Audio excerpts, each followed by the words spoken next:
محرم الحرام کا مہینہ ہے، عظمت اہل بیت اجاگر کرنا چاہتا ہوں۔ نبی پاک صلی اللہ علیہ وآلہ وسلم نے ارشاد فرمایا، الا ان مثل اہل بیتی فیکم مثل سفینۃ نوح من رکبہا نجا ومن تخلف علیہا ہلکا۔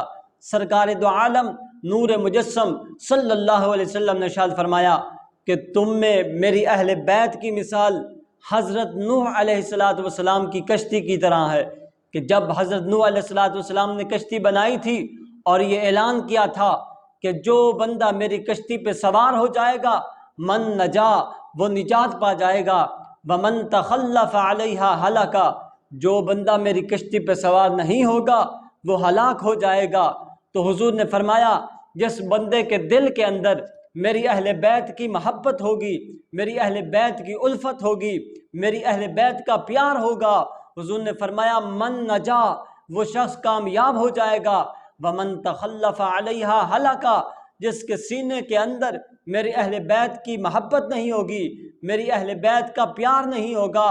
میری اہل بیت کی الفت نہیں ہوگی، سرکار دو عالم صلی اللہ علیہ وسلم نے ارشاد فرمایا ومن تخلف علیہا ہلاکا، وہ شخص دونوں جہانوں کے اندر ناکام ہو جائے گا اور ہلاک